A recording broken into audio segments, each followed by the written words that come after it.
I'm Eve Mayer of fastinglane.com, and I am here being coached through a 3-day fast with Megan Ramos of thefastingmethod.com. Megan, let's talk about the important stuff. How was your anniversary? Because I saw your food and I was very jealous.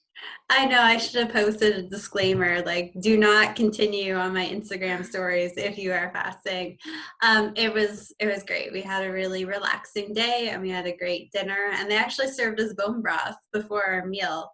Was it Um, like bone broth tea? Was that the thing that you put? What the heck is bone broth yeah. tea? That sounds So awful. it was chicken. No, actually, it's really good. It was some sort of chicken bone broth with some sort of smoke, like hickory smoke flavored tea, and you couldn't really taste the tea. It just tasted like well seasoned bone broth. So they gave us these Okay. little cups, and I'm like, oh, this is cool. So anyways, we had a fabulous feast. I'll be ready to fast next week. I love that. I like I like that people are making bone broth fancy now. And I've thought of doing these new recordings about making food called bougie keto, where I can like make regular food that I make look fancy, and we'll see how that goes. So I'm so glad you had a good anniversary. All right, guys, we are back here for our third day. Yeah, today is the third day.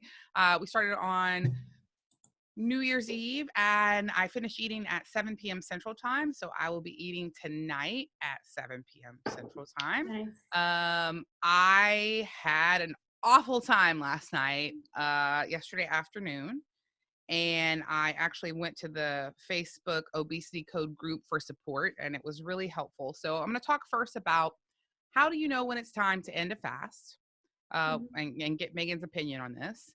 And then I want to talk about the different ways people choose to get support and the different options there are for that. So let's start with this. Yesterday, Megan, for about 3 hours, I was really angry and sad. I had a friend that died, and I'm going to her funeral this morning. And she's not my best friend, and she's not my husband, and she's not my mom, and it's a friend that I've known for 15, 20 years. Um, and she was just awesome. And I feel sad. And she was 51, and I feel angry. So I really struggled fasting yesterday afternoon, even though I had no physical problems. So I had no issues. Like I drank my pickle juice, I drank my bone broth, I had coffee. I was hungry, but I would say physically, this has definitely been the easiest fast I've ever done. But emotionally, I felt really angry and felt like if I could eat, it would give me comfort. So my question to you is, how do you handle these things? And how do you figure out when you call the fast or when you don't? Because I was really conflicted about it. It's tough. First of all, a lot of people they when they go through a stressful time and then they eat and then they feel like that maybe they don't have willpower, so they start to become pretty hard on themselves. But first, I want everyone to understand that this is a normal physiological response when you are experiencing stress, whether it's good stress like a wedding, or it's bad stress like mourning the loss of a friend, or a physical stress, you hurt your shoulder, you've got the flu. um, your body's going to produce cortisol, and cortisol helps your body cope with the stress. But what it does is it also raises your blood sugar levels, which in turns raises your insulin levels, and that raises your primary hunger hormone. So your body is going to be physiologically hungry. It's not that you're upset and you want to eat to make yourself feel better necessarily emotionally. It's a physiological desire to eat. Your body's driving you to want to eat. And then these high processed foods, these refined carbohydrates and processed starches, they also have a sort of a positive, short-term positive response by the brain in terms of neurotransmitters that are produced too.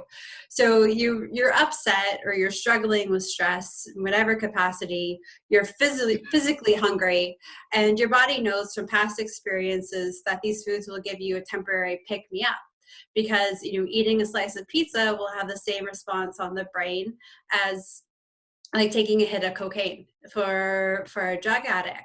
So it's tough. So your body knows these foods can do that. So you're going to be even driven more physiologically to want to eat these quote unquote comfort foods, these highly processed and refined foods. So it's really really tough. So when people are experiencing stress, one of two things. I say think about how, like, how is the stress? Is it a short-term stress? Is it a long-term stress? Like, how have impacted your day-to-day life over this stress right now? And if your day-to-day life isn't tremendously impacted on the stress, you're not driving around, picking kids up from school, visiting parents at the hospital, going to their home, taking care of their home, coming home, helping out with the spouse, getting the kids in the bed, dealing with someone's financial affairs. Like, if your day is not totally consumed by it, then I encourage people to try to push through with their fast, but just think about that food and think about how it's going to make them feel. So for me, pizza is a comfort food, but I know that 30 minutes after eating it, I go from feeling really high to feeling lower than I did before I had the pizza. So I go from feeling emotionally upset to now emotionally and physically upset because I've experienced this high and this low, and my body's having a negative reaction. Is that 30 minutes of feeling a high worthwhile for a day or two of feeling that low? Or is there something better that you can have, like a ribeye or like a pound of bacon? Something else that you find a lot of comfort in. Or just if you're a vegetarian or a vegan, binging on macadamia nuts and almond butter. Just some of these craving foods that also provide us with comfort, that aren't going to let us sort of hit rock bottom. So first, I encourage people, if it's more of a short-term acute period of stress, and your whole day is not up ripped from under your feet. I can't think of the word right now. Then just try to push through with the fast and think about how positive you're going to feel having fasted through this, and try just to visualize yourself like Eve. It's like, I've hit the 72-hour fast mark. I did 3 days and I went through all this crap, but I still did 3 days. Like, and how awesome you're going to feel tomorrow night when you go to break through your fast. And then just really try to get that mental image of you yourself excited, happy, like giving Levi a high five before you break your fast with a steak. But if your stress is more chronic, then I encourage people to fat fast instead. Picking those fatty foods like bacon, like ribeyes, that do provide you with some comfort, but aren't going to leave you physically feeling unwell. So it sort of depends. And even chronic stress, I've worked with so many people, and after our bodies acclimate to chronic stress. So eventually, a couple months down the road, you'll be ready to refocus on your health and get off the fat fasting bandwagon. But just really try to think about the impacts that these terrible foods have, because is really 30 minutes of feeling good worthwhile 30 hours of feeling terrible? So, Megan, thank you so much for that. And guys, if you're just hearing about a fat fast for the first time, I want you to go to thefastingmethod.com and search their blog. Megan has a really exceptional piece about how to fat fast, how to get back on track when you've been off track. And you can find that at thefastingmethod.com. It's definitely helped me many times. So I hear you, Megan, and it sounds like there are times to end a fast. There are physical times, there are mental times, and every person has to be aware and make that decision and be honest with themselves.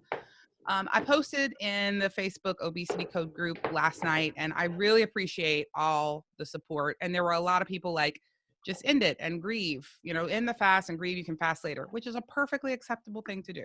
And a lot of people were like, just push through and get till tomorrow and that. And so I found those answers and those posts really helpful. And my family hung out with me for a while, and I cried and I got through it. It took 4 or 5 hours to not be pissed and to stop wanting to eat. One thing I have learned that has happened to me during my practice of fasting is like a year and a half ago when I first started fasting, I was already doing low carb and keto, so I was pretty fat adapted. But when I would get frustrated about fasting, or when I guess I didn't understand about those hormones until you just said it, Megan, I would crave things I didn't typically eat. I would crave cake. I would crave pizza. And those were things I didn't typically eat. And now, look, I'm a slow learner. A year and a half in, yesterday when I wanted to eat, I wanted tuna salad, I wanted a ribeye, and I wanted bacon and avocado and cheese. Because I know when I eat those things, I feel good. And now, for the first time, my body is like at least craving things that are good for me, that make me feel good. So does that happen? Like, do people eventually start craving what they're supposed to? And why did it take me so damn long? And can you explain that? I think it's just a process your body has to go through. Like you have to eat these foods enough time to develop a fondness for them and a comfort or level of comfort with them. But Yeah. it's just one of those lessons that takes time. You know, I work with people all over, and you hear every now and then, like 2 years into it, I was really upset the other day, but instead of going for that cake, I went for that bacon, or I scrambled some eggs, or I, had a bowl of heavy whipped cream with some berries, and I didn't eat that tub of ice cream. And it's pretty remarkable. Or you get to the point where it's really easy to reason yourself out of wanting something bad if your initial like habit is to gravitate for something like pizza or like cake. But then you say, oh, wait a minute, like that's going to leave me feeling terrible. What makes me feel good? And the recall for something that makes you feel good happens like a reflex, like it just automatically happens. And that whole, oops, sorry, I think Eve, that was our book guy calling me. Oh, who's Rick? Hey, Rick, what's up? It interrupted. But the whole thought process then goes from being this 30-minute argument with the your left side and right side, the devil and the angel, to Yeah. just being like a 30-second self-talk. So that comes with time, and it comes with practice. Most people that come into our program, they say, okay, how long is it going to take me to really reverse this and adopt this lifestyle? And we usually say about 1.5 to 2 years, because you have to go through your first holiday season, your first birthday, your first funeral, your first family illness, your first vacation, and your first, bad traffic experience, to learn that, okay, I gravitate towards these foods, and you start to become aware. And when you're aware of what your issues are, that's 3/4 of the battle. And then you can start to say, okay, I'm stressed out, so instead of eating cake, I am going to eat a nice ribeye. And then you are much better prepared for the next time. So it takes a couple of years to actually adopt this into your lifestyle. Dude, Megan, you didn't tell me that. It takes time. I thought I was just slow. I thought I was just like an underachiever in this one way. Okay, got it. So let's talk about support. Yeah. I got through this moment yesterday, and I want to talk about the levels of support that are available. So one of the best things about fasting is that it is available to anyone, whether they have money or they don't have money. It doesn't require you to buy anything. And I think there's very things we can look at in this world that is an equalizer that gives people equal opportunity towards improving their health. And that's one of the main reasons I am excited about fasting. So I have experienced times where I have needed a higher level of support. That's why the fasting method made sense for me. And that's why paying for it makes sense for me. And I'm at a time in my life where I have the money to do it. I've been in other times in my life where I wouldn't have had the money to do it. And the way I would have done it is I would have gotten the free information from the fastingmethod.com and the free information from fastinglane.com. And I would have read the obesity code. I would have borrowed it from the library. I would have done what I needed to do to have access to that information. So no matter what point you're at your life, there are so many free resources from people that actually care. I think Dr. Jason Fung and Megan Ramos were the first ones that I have found, and definitely my main resources. But since then, I have met a lot of different people out there that I've researched that I trust and I go to. And I want you to do the same thing. And I don't even want to just like be like, it's all these people. Like, what works for you? Go find what works for you. So there is enough free information and enough, I think, individual support like the Facebook group, the Facebook Obesity Code group, and other groups online where people support each other. And that's really what happened to me last night. And those things are available to you for free. I had a couple of people post to me yesterday, Eve, I really want to get on a plan. Like, what should I pay or whatever? And I'm like, look, here is my site. It is free information. It's not a plan. It's information. So you can do this and have the support you need and not pay for it. It is possible. It is realistic. It exists. Sometimes some people want more support. They want help around medications, understanding how things work, particularly to their body. They need somebody to talk to. They want to be in certain groups for specific, maybe diabetes or maybe cancer or maybe, whatever they want to do. And they have the money to pay for it. And so, Megan, can you tell people a little bit more about the fasting method and what you do for people and how it actually works? Yeah, so we have our online program. It's called the Fasting Method. We have 3 different levels of educational courses for people to take. We have a beginner fasting and eating course. So if you're new to this lifestyle or just getting back on track or want a refresher, it's a great course.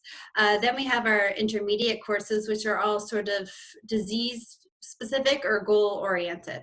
So anywhere from weight loss, PCOS, diabetes to wellness and longevity. And then we have our advanced course, which is going up slowly. It's high level science for people who really want a deeper understanding of what insulin resistance is, what autophagy is, and really sort of optimizing their recovery and their health in the long term. And all the advanced courses are been done by Dr. Fung himself, and they're all courses that he prepared for other doctors. So you go from just the basics, so this is fasting and this is how you do it, all the way to the nitty gritty science. Every week there's a lesson with a quiz and action points to help you start to incorporate the tools taught in that lesson into your lifestyle. But you don't have to wait to do them every week. You can do them all at once, but every Monday you'll get an email in your inbox. So it's not just an online course too. We have a lot of printable handouts and fasting regimens that you can download, but we have a lot of interactive things too.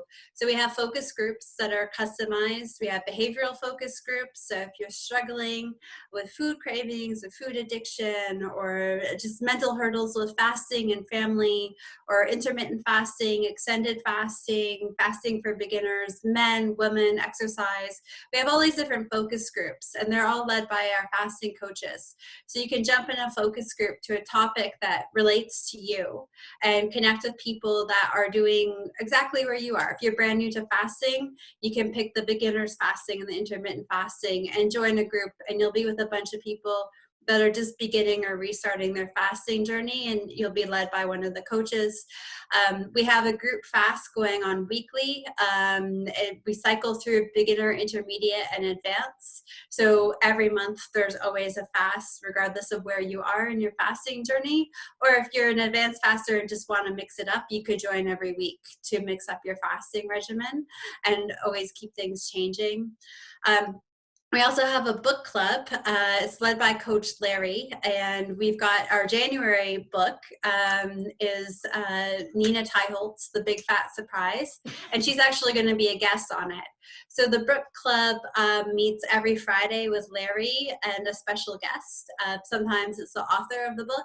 Sometimes it's myself or Jason or one of our other fasting coaches. This month we have Nina. We have the author of the book. We have Dr. Nadir Ali. He's a cardiologist, a low-carb cardiologist. So we figured since having a book based on, how fat is awesome, we needed a cardiologist. We have Dr. Fung. We have myself. And then every month, Dr. Fung and I do a live meetup where we just answer your questions about fasting and eating. So every month you get to spend an hour with Dr. Fung, answer and writing in your questions, and he'll respond live. And the same once a month, you'll have the same opportunity with myself. So it's not just an online learning course. There's a lot of interaction, and it's $39 a month. A lot of people say it's a little bit pricey for a membership compared to some other memberships out there. We have to meet all these HIPAA guidelines and all this other kind of nonsense. So it actually costs us a lot of money to run this website every month. So we do have to charge a fee. that covers our bottom line and helps us grow to be able to provide more and more education and support to everybody. Dr. Fung says if you fast and miss a meal out a week, it sort of helps compensate for the monthly costs right there. And then if you're someone that just needs more support and doesn't have time to go through this and join all these meetings, you can work with one of our fasting coaches one-on-one. I sort of liken it to, I spend 120 hours of my week researching, spending time with patients and clients, traveling and educating healthcare professionals. And then I got these dogs and I wanted to feed them raw dog food and knew nothing about it. So I could sift through all the Facebook groups, or I could buy a book and read it, or I could have there's actually an online dog nutrition program, but I didn't have the time for that because what I was doing, was in my career didn't allow it. So I hired a dog nutritionist to educate me a couple of times for 30 minutes on how to feed my dogs a healthy, balanced, raw diet. So a lot of people in the coaching program, you might have more health concerns and you're nervous about navigating fasting on your own. So our coaches can customize a plan for you. Or if you're just someone who's too busy to go through all this stuff and has been putting it off and putting it off and putting it off, then you can just jump in and a coach will say, do A, B, C, and D. We'll meet in a week, we'll reevaluate it, we'll see what's working, and they'll educate you on specifically what you need to know so you don't have to sift through all the information and guess for yourself. Megan, thank you so much for sharing that. Guys, if you want more information, you can check out thefastingmethod.com.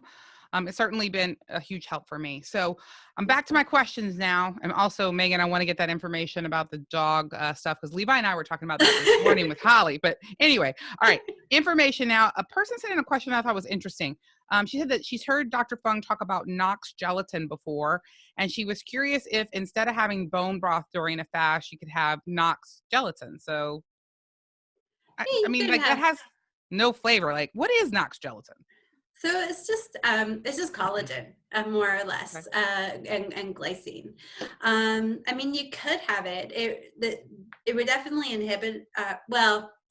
There's a big debate amongst fasting experts out there whether it inhibits autophagy or it promotes autophagy. Okay. So, I mean, you could have it. It's just protein. Essentially, you're taking in protein.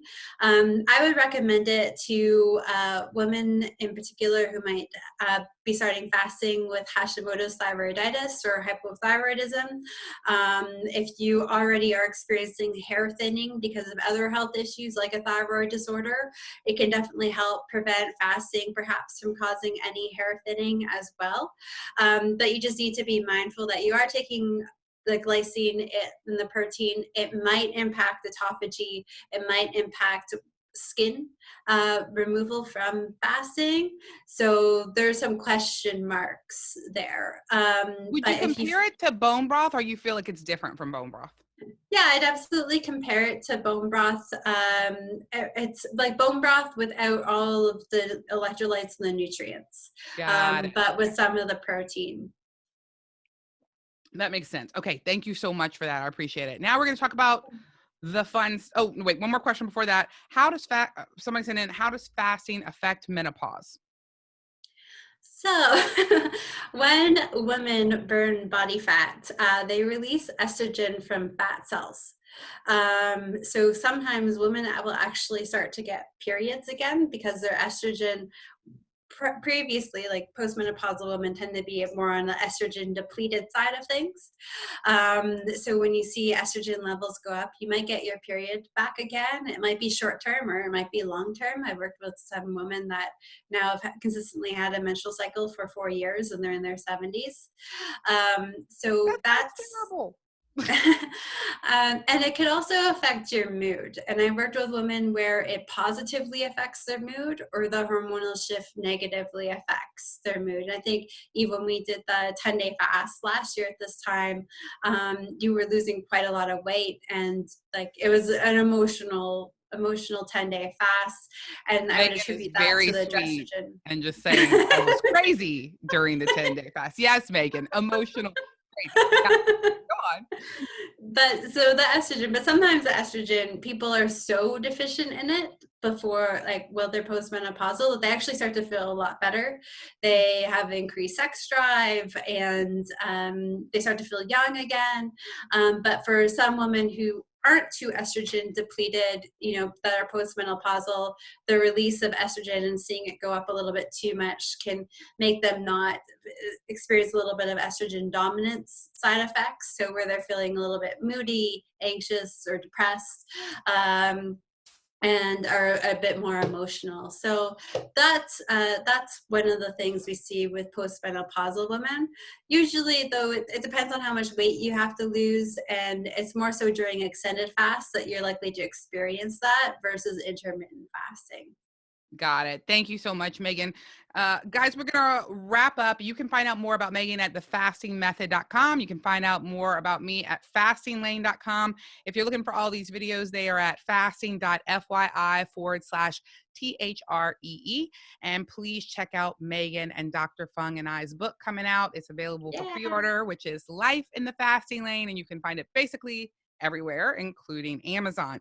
So the one last question, 7:00 tonight. Megan, tell people a little bit about how you suggest they break their fast. And then I'm going to talk about my stomach of steel and how I plan to break my fast.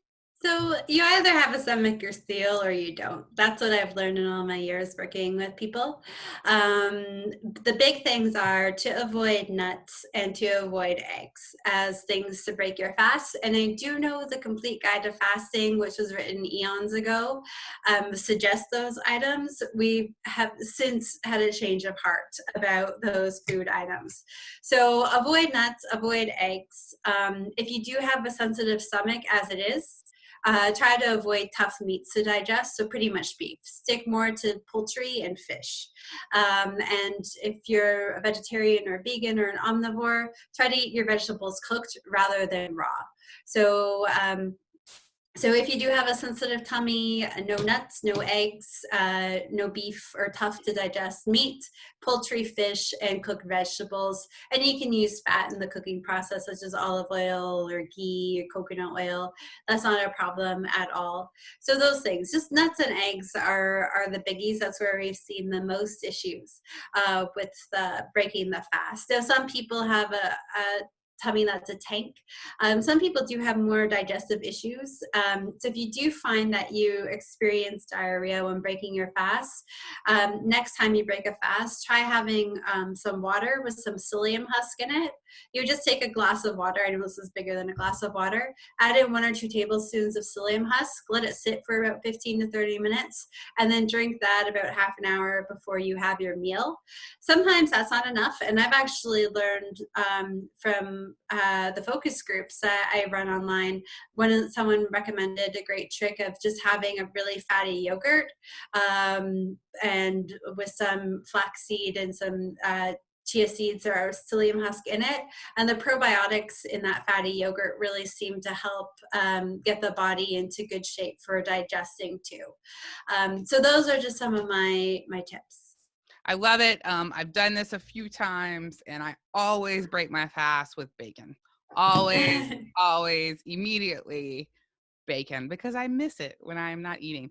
And then I will follow it 30 minutes later with a sous vide finished in butter ribeye. So you do have a solid stomach. tonight. I've always broken my fast with bacon, like almost always. Within a steak. And then if I'm still hungry, there's an avocado in the fridge. So I'm super happy. Okay. I have gone, we started this, I was 191.8 this morning. I was 189.8. So we're 2 pounds. Is that right? Yeah. 2 pounds down. Super good with math. 2 pounds down. I'm really happy with that. Feeling good. And I will be back with Megan tomorrow at 10 a.m. Central Time. And that will be our final day. Send me your questions. One of the questions I have that I'll be asking more is, how soon can I fast again? Man, you people are ambitious. I like it. We'll talk to Megan about that. And any other questions you have, send it our way. And guys, to your health and hotness. And Megan? Happy fasting, everyone. All right. Bye, y'all. Thank you, Megan. Bye.